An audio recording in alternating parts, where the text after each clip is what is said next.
Teacher 4 to Master Teacher 5 Qualifications. Disclaimer.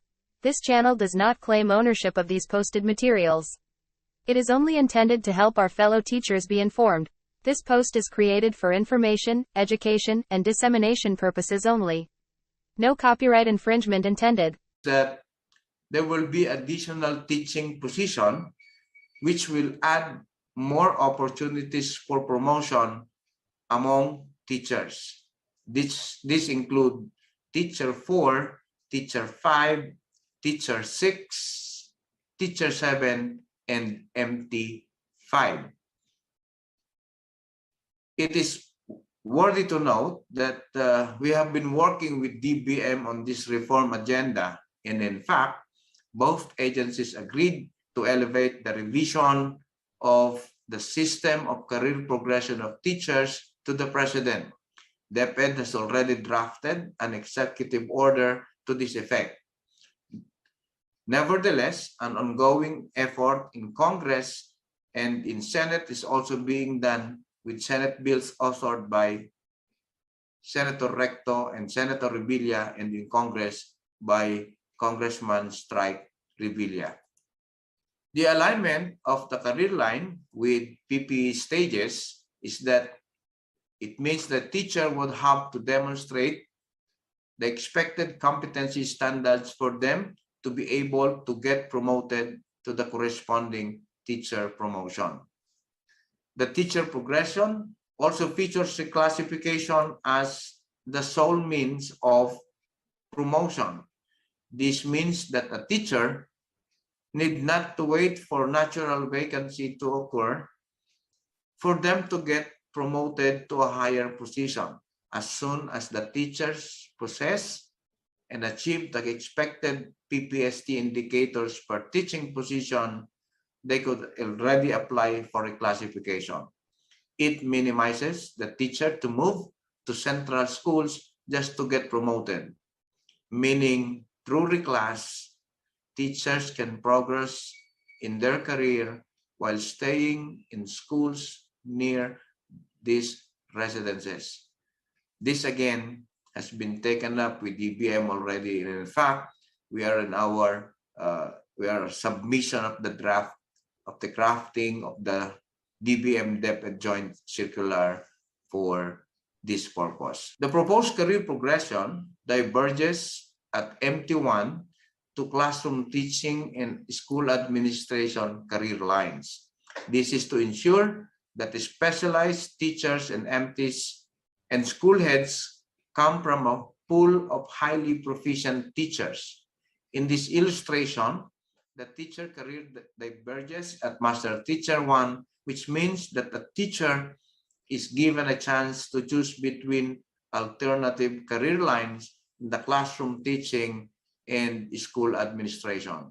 However, if a teacher would choose between these career lines and they are able to exhibit the professional standards for highly proficient teachers, they can go between these two career lines. In terms of function, teachers 1 to 7 should concentrate on the teaching learning process and development towards greater proficiency and possible leadership roles, while MTs and school heads should take on instructional supervision and leadership roles. It is necessary that our NAIAP and accredited teacher training service providers should plan and provide L&D interventions that target the expected competencies in career stages. The goal is to move teachers to the next career stage. So what happens to the head teacher? All other positions that are not in the master teacher and teacher nomenclature, except for principal, will be retitled into equivalent SGs in the single line career path. This is how single line career path and retitling of positions is proposed. By rationalizing into a single-line career path, Deped intends to avoid shifting to teaching and school administrative position as in the current practice. This is to ensure that teachers' progression to higher positions are developmental and in accordance with standards. On the choice of career path, take note that at the base of the career system are the teacher positions, teacher 1, 2, 3, 4, and 5. A teacher may be promoted to MT1 position. He may choose to be promoted to MT2 or school principal position subject to applicable qualifications and competency requirement and assessment. A teacher pursuing for promotion to master teacher 2 shall continue upwards in the classroom teaching career line, while adopting a career as a school principal shall continue upwards in the school administration career line. Switching of career line from classroom teaching to school administration and vice versa shall be allowed, provided that the individual seeking changes in career line meets all the necessary qualifications and expected competencies of the position being applied for in the career line. As earlier mentioned, individuals seeking change in career line meets all the necessary qualifications and, as expected, competencies of the position being applied for in the career line, thus embedding the PPST to the proposed reclassification policy. Now, given those opportunities for career advancement, let us compare the current and proposed progression for teachers. How do teachers really get promoted? So currently, our teachers are promoted by two different modes. The natural vacancy, which the teacher has to wait for vacancy due to resignation, retirement, or death, and the reclassification, which is currently based on credentialism rather than competency-based attainment of academic preparation levels and experience as well as training. Under this proposal, reclassification will be the sole means of promotion. No more natural vacancies, as waiting for a natural vacancy wastes teacher capacity to take on bigger roles in schools. Reclass will allow us and our teachers to maximize potential and capacity. And that teacher will no longer have to compete with one another. They will now have to compete with themselves. They only need to beat at their last performance. And teachers can also get promoted at their own pace based on their achievement of teaching standards. And finally, teachers need not transfer to central school just to get promoted. However, reclassification shall be redefined to align the progression to higher teaching position with the achievement of the PPST indicators. The current policy is based on proxy indicators of competencies and credentialism, such as educational attainment, training hours, and years of experience. The current system assumes that as soon as the teachers acquire higher education, training, and experience, they already embody the desired competencies worthy of promotion. The proposed reclass policy will be based on the achievement of professional standards. So let us try to go over the steps for promotion. As reflected, there is a set of qualification standards for every position to amplify that professional standards are achieved.